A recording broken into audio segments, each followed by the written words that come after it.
नारी सब पे भारी, नारी चाहे तो दुनिया बदल सकती है।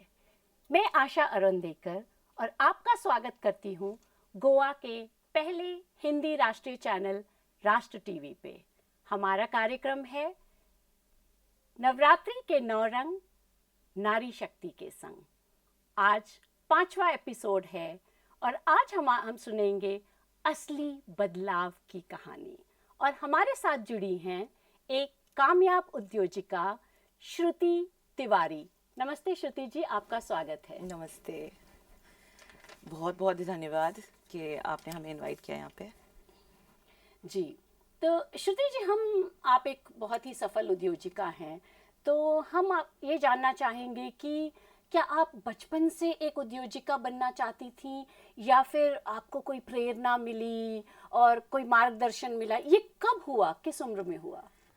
आशा, जबलपुर से हूँ मैं और पिताजी ऑडिटर और मेरी मदर केंद्रीय विद्यालय की टीचर। तो हम लोगों ने बचपन से कट टू कट एकदम मंथली सैलरी और एक्सपेंसेस ऐसे ही हम लोगों ने बचपन से देखा है। और आई फील कि जब हम लोग जैसे जैसे हम बड़े हुए हैं तो हमें रियलाइज़ हुआ कि आगे बढ़ने के लिए कुछ कुछ हमें छोड़ना पड़ेगा पीछे। जैसे बिजनेस वूमन जो मुझे बनना था, मैंने काफ़ी कुछ प्रेरित अपने दादाजी से लिया था, क्योंकि दादाजी स्टार्टिंग से ही मेयर थे जबलपुर के। और बचपन से हमने देखा है कि उनकी जो नॉलेज है वो अपार, इतने सारे बुक्स, इतने सारे एक्सपेंस, इतने सारे एक्सपीरियंसेस हमने देखे हैं। और मेरे को ऐसा लग रहा था कि नहीं, मुझे स्कूल में टीचर नहीं बनना है, मुझे आगे कुछ करना है। और तब हुआ ये सफ़र गोवा आने का और डिसाइड करने का कि एक्चुअल में हमें करना क्या है आगे। बचपन से ही मुझे शौक था अच्छा ड्रेसअप करना और बच्चों का बर्थडे पार्टीज सेलिब्रेट करना, और उस घर में से ही सब कुछ जो सामान है उसी के साथ कुछ अच्छा बनाना। तो जैसे जैसे हम बड़े हुए हैं तो फिर हमें रियलाइज़ हुआ कि नहीं, ये ही है हमारा आगे का प्लान ऑफ एक्शन। तो बिजनेस इज़ समथिंग कि आई फील वॉज नॉट मेरे ब्लड में नहीं था, लेकिन करना ज़रूर था। जी, यानी कि आप फर्स्ट जनरेशन की उद्योजिका हैं। तो आज आप एक बहुत ही कामयाब इवेंट कंपनी, जो कि देश विदेश में जिसका नाम है, वो चलाती हैं। तो ये ख्याल आपको कैसे आया कि हमें एक इवेंट कंपनी ही खोलनी चाहिए? गोवा जी, गोवा में आने के बाद मैं 2006 में गोवा आई हूँ। और उसके बाद मुझे रियलाइज़ हुआ कि यहाँ पे डेस्टिनेशन वेडिंग, डेस्टिनेशन पार्टीज़ बहुत प्रचलन था उस समय। और मुझे लगा कि क्यों ना मैं वो करूँ जिसमें मुझे मज़ा आ रही है। 9 to 5 जॉब के अलावा कुछ इंटरेस्टिंग करने में, जिसमें मुझे मज़ा आ रही है, जिसमें मैं बहुत कुछ लोगों की खुशी के मोमेंट्स को शेयर कर सकूँ। फिर मैंने डिसाइड किया कि नहीं, डेस्टिनेशन वेडिंग्स में ही हमें आगे बढ़ना है। अच्छा, सो हमें ये सीख मिलती है कि अगर हम जिसमें हमें खुशी मिलती है और हम वो करते हैं तो ज़्यादा मज़ा आता है, और अगर उसमें हमें पैसे भी मिलते हों तो खैर बड़ा मज़ा आता है ना? तो आप ये बताइए हमें कि आपके व्यवसाय के सफ़र में आपको मुश्किलें और अड़चनें तो बहुत आई होंगी, जब आपने शुरू किया होगा, अभी भी आती होंगी। तो कभी कभी ऐसा भी लगता होगा कि बस, लेकिन इस वक्त से फिर आप निकलती कैसे हैं? मुश्किलें कौन सी आती हैं, कैसे आती हैं, और आप इसमें से निकलती कैसे हैं? तो बिल्कुल सही बोला आपने। हमारे बिज़नेस में बहुत मुश्किलें भी आती हैं। कभी कभी ऐसा लगता है गिव अप कर दो और कुछ और करो। लेकिन आप ही की आपको, जैसे अभी हमने डिस्कस किया, कि अगर आपको कोई चीज़ पसंद हो और उसके लिए आप पैशनेट हो, तो वो आपको बहुत मुश्किल होने के बावजूद आपको ऐसा लगता है कि नहीं यार, इसको गिव अप नहीं करना चाहिए, इसको आगे बढ़ाना चाहिए। और एक औरत होकर मुझे ऐसा लगता है कि हमारे प्रोफेशन में 10% से कम लेडीज़ काम कर रही हैं। इवेंट मैनेजमेंट, वेडिंग प्लानिंग जो प्रोफेशन होता है वो पुरुष प्रधान प्रोफेशन माना जाता है। अगर आप मुझसे पूछो तो जब मैंने स्टार्ट किया था तब बहुत ही कम लेडीज़ कर रही थी ये काम, और बहुत चैलेंजिंग है। जी टाइम का कोई भरोसा नहीं है, और ट्रैवल बहुत करना पड़ता है, लोगों से मिलना पड़ता है पहली बार, और अब हर तरह के आपको फैमिलीज मिलती हैं। उसमें आपको अगर आप पैशनेट नहीं हो तो फिर आप थक जाओगे इस काम में। तो मेहनत तो जी बहुत है, लेकिन जज्बा होना चाहिए। बिल्कुल बिल्कुल, और मेहनत के साथ जज्बा हो तो फिर उसके क्या कहने, डेफिनेट। है ना। तो आप एक महिला हैं और आप एक उद्योजिका हैं, व्यवसाय करती हैं, इतना सफल व्यवसाय करती हैं। आप हमें ये बताइए कि महिला जब एक व्यवसाय करती है, एक महिला उद्योजिका होती है और एक पुरुष व्यवसाय करता है, उद्योजक होता है, तो इसमें क्या फ़र्क होता है?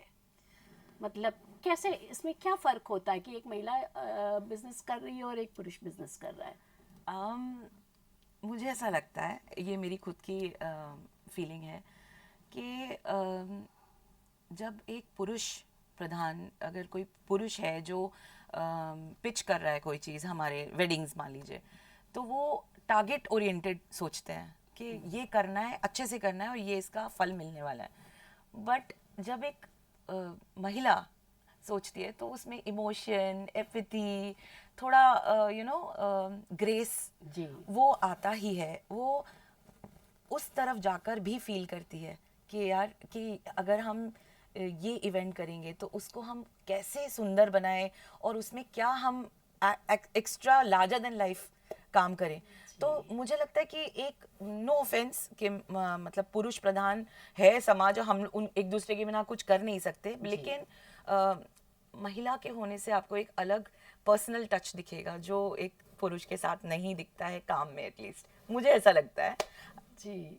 तो ऐसा है कि पुरुष शायद दिमाग का इस्तेमाल करते हैं और महिलाएं दिमाग के साथ साथ दिल का भी दिल का भी, इस्तेमाल करती हैं। 100%, yeah. तो शायद हम वो जो आप कहते हैं उसे एक्स्ट्रा टच, Yes. वो हम दे पाते हैं किसी भी काम में।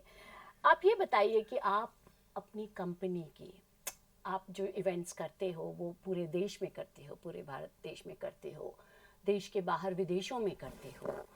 तो आजकल तो ये बड़ा ट्रेंड चल निकला है कि बड़ी बड़ी शादियां होती हैं। तो आप जब इतना आप बाहर जाते हो, दौरा करते हो, तो आप अपने परिवार को कब समय दे पाते हो? ये जो संतुलन है परिवार का और आपके काम का, ये आप कैसे बनाए रखती हैं? तो आशा, अगर आप मुझे पूछें तो ये गलत होगा अगर मैं बोलूं कि मैं परफेक्ट हूँ और मैं बिल्कुल अच्छा संतुलन बना रही हूँ, सब कुछ एकदम 100% है, तो वो गलत है। ये बहुत ज़्यादा त्याग देना पड़ा है, बहुत ज़्यादा फैमिली टाइम इसमें गया है। सैटरडे संडे जब फैमिली साथ में आउटिंग करती है तब मेरी मीटिंग्स होती हैं, क्योंकि उन लोग जो प्लान कर रहे हैं गोवा में शादी, वो लोग सैटरडे संडे आते हैं। तो एडजस्टमेंट है, और मुझे ऐसा लगता है कि जब भी मैं ट्रैवल करती हूँ तो परिवार का पूरा सपोर्ट होता है, अंडरस्टैंडिंग, और एक एक्सपेक्टेशन थोड़ी कम होती है। लेकिन हाँ, जब हम वापस आते हैं तब मेरा जो टाइम है वो फ़ोन के बिना होता है। मैं अपने टाइम को, अपने परिवार को उन क्षणों में 100% देती हूँ। इतना है, और अंडरस्टैंडिंग बहुत है फैमिली में। तो ये है जो चला जा रहा है कारवां, लेकिन अब लेट्स सी। अभी सही कहा आपने कि अगर हमें कुछ पाना होता है तो कुछ खोना पड़ता है, लेकिन अगर हमारे परिवार का उसमें सहायता मिले हमें तो बहुत अच्छे से वही हो जाता 100%। है ना। तो आपको अपने लिए वक्त मिलता है, अपने कोई शौक हैं आपके जो आप करना चाहती हैं और आपको उसके लिए वक्त मिलता है या नहीं मिल पाता है? नहीं, हम लोग जो डेस्टिनेशन वेडिंग्स होती हैं वो सीजनल होती हैं। जी अगर मारवाड़ी क्लाइंट्स हैं, गुजराती क्लाइंट्स हैं, उनका स्ट्रिक्ट साया डेट्स होते हैं। तो अगर वो साया डेट साल में निकलते हैं, और गोवा में ऑफ सीजन भी है, जी लाइक अप्रैल में, जून, जुलाई, तो 4 महीने में हम प्रॉपर अपना रिक्रिएशन भी डिसाइड करते हैं, ट्रैवल करते हैं, फैमिली को टाइम देते हैं। और उसके अलावा मुझे बहुत पसंद है कि मैं अपने लाइक माइंडेड फ्रेंड्स से मिलूं, खूब रीडिंग करूं, तो वो मैं अपने लिए टाइम निकालती हूँ। ये कितनी अच्छी बात है कि आप अपना प्रोफेशन और पैशन दोनों का एक संतुलन बनाए रखें, तो बहुत ही अंदर से बाहर से हम खुश नज़र आते हैं। जी, आप ये बताइए कि आपने कहा आपने 2 दशक पहले ये जो व्यवसाय शुरू किया था, तो तब में और 20 साल बाद अब में उसी व्यवसाय में आप क्या बदल गया है, कैसे कैसे बदलाव आए हैं, और आप इससे खुश हैं या हमें अपना एक नज़रिया बताइए। तो मैंने 2011 में चालू किया था अपना व्यवसाय, और अंडरस्टैंडिंग इस प्रोफेशन की। डेस्टिनेशन वेडिंग उस समय सोशल मीडिया से दूर था, जी तो पर्सनल टच, फैमिली मेंबर्स का इन्वॉल्वमेंट बहुत था। मतलब घर के बड़े बैठते थे मीटिंग में और हमें बताते थे कि नहीं मैडम आप बच्चों को छोड़ दीजिए, हम डिसाइड करेंगे।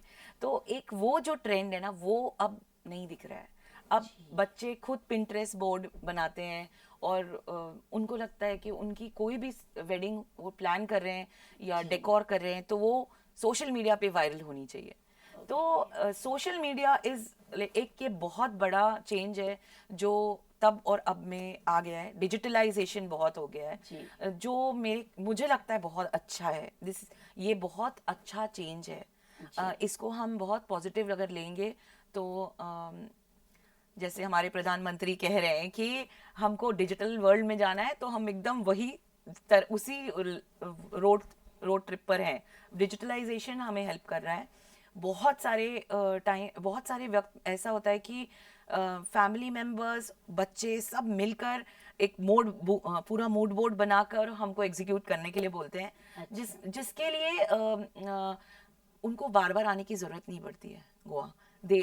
उसके लिए मैं राजस्थान में यहाँ बैठ के प्लान कर रही हूँ वेडिंग्स, और वो दिल्ली बॉम्बे में बैठ के पूरा प्लान करें। तो वो सब जूम मीटिंग्स, ये सब पहले नहीं था। पहले हम लोग लिटरली बहुत ट्रैवल करते थे मीटिंग्स के लिए, रेकीज के लिए। अब मुझे लग रहा है कि इट्स अ बेटर वर्ल्ड। क्या बात है, मतलब हम विकास की तरफ ही जा रहे हैं। 100। जी, हमें ये बताइए कि आपका जो ये व्यवसाय है, महिला होने के नाते इसमें आपको क्या क्या मुश्किलों का सामना करना पड़ता है? मुश्किलें बहुत थी जी और अभी भी आती हैं। जी चाहे वो कोविड हो। जी कोविड के टाइम हमारी बिजनेस ज़ीरो हो गई थी, और हमारी क्या बहुत सारे व्यवसाय शट हो गए थे। लेकिन अप डाउन है, बिजनेस का पार्ट है। और हमें पर्सनली एज अ वुमन मुझे बहुत ज़्यादा लगता है कि हमें बहुत चैलेंजेस फेस करने पड़ते हैं, और उसके लिए बहुत ज़रूरी है कि हम साथ में कम्युनिटी बना के चलें। मेरी कंपनी 95% विमेन ओरिएंटेड कंपनी है। क्या बात है। हम लोग सब एक्चुअल में नारी शक्ति है, और मुझे बहुत कंफर्टेबल लगता है जब मैं कोई काम अपनी किसी विमेन एम्प्लॉय को दूं। मुझे ऐसा लगता है कि इसको पूरी सिंसियरिटी के साथ किया जाएगा, कुछ गोल मटोल बातें नहीं होंगी। शायद मैं गलत हूँ, लेकिन मुझे बहुत कंफर्ट लगता है और मुझे ट्रस्ट ज़्यादा आता है जब मैं अपने एक टीम के साथ जब बैठती हूँ। तो वो बहुत कम हो जाता है रिस्क फैक्टर। और व्यवसाय में आगे बढ़ने के लिए ये सब बहुत ज़रूरी है कि हमारी टीम साथ हो, वो हमारी बैकबोन है। और उसके अलावा अच्छे क्लाइंट्स आ ही रहे हैं। It's a beautiful business ahead. अच्छा, और ये कितनी अच्छी बात आपने बताई है कि एक महिला दूसरी महिलाओं को सशक्त करती है, उन्हें सक्षम बनाती है। और इसी तरह तो जब हम एक दूसरे का हाथ पकड़ के नारियां आगे बढ़ेंगी तो देश का बिल्कुल विकास होगा, है ना? बिल्कुल सही बोला आपने। अच्छा, ये बताइए हमें कि कभी कभी ये वो कहते हैं ना उसे लास्ट मिनट प्रॉब्लम। हम जब शादी में जाते हैं तो हम इतना एक सुंदर स्टेज देखते हैं, इतने सुंदर लोग देखते हैं सारे बन ठन के, इतना मज़ा आता है हमें शादी में जाने में। लेकिन इसके पीछे जो है बहुत मेहनत लगती होगी आपकी और आपकी टीम की। तो ये लास्ट मिनट प्रॉब्लम्स को आप कैसे सॉल्व करते हो और कितनी मेहनत लगती है, किस प्रकार की मेहनत लगती है? लास्ट मिनट प्रॉब्लम से मुझे याद आया कि मई में हमने ताज में एक वेडिंग किया था जी। और हमारे जो क्लाइंट थे चेन्नई से थे। जी। जानते हुए कि वो एक प्रोफेशनल कंपनी को हायर कर रहे हैं, हमारी कंपनी को उन्होंने हायर किया था और हमसे बहुत सारे सुझाव भी मांगे थे, लेकिन वो बात अलग है, किया वो जो उन्हें करना था। उन्होंने भरे बारिश में सब वेन्यूज बाहर के चूज किए, ओह, इंस्पाइट कि हमने उन्हें मना किया, होटल ने मना किया, लेकिन उनको अपना नेचुरली उनके खुद के अपने अरमान होंगे, बीच साइड वरमाला, जी।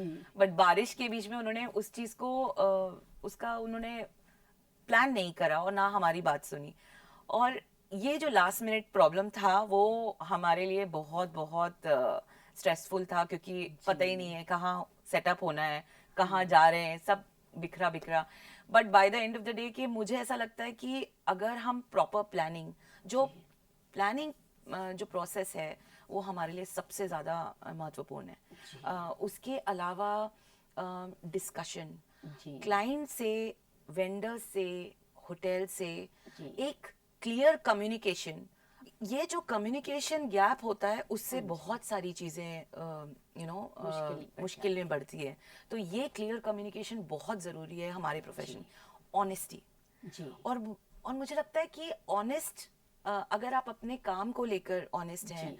और अपने सहपाठियों के साथ, अपने क्लाइंट्स को लेकर क्लियरली सच जो है वो बात एक्सप्रेस करते हैं, तो आपका इवेंट सक्सेसफुल होना ही है, उसे कोई रोक नहीं सकता।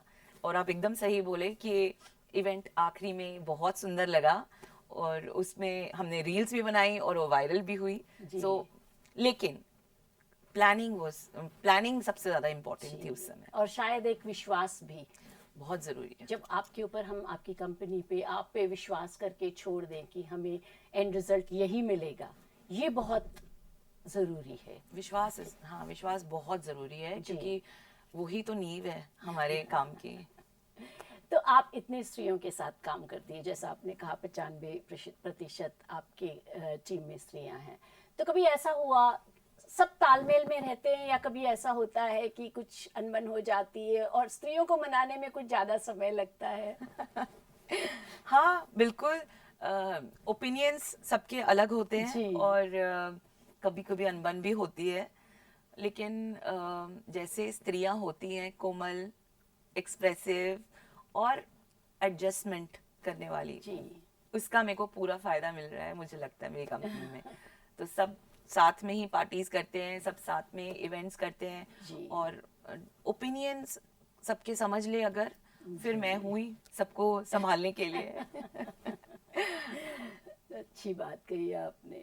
हमें ये बताइए कि सफलता की इस यात्रा में, जो आपके व्यवसाय का है, आपकी पर्सनल लाइफ का है, इसमें आपको शक्ति और हौसला, इंस्पिरेशन कहाँ से मिलता है, कहाँ से लेती हैं आप, और अपने आप को कैसे दुरुस्त रखती हैं?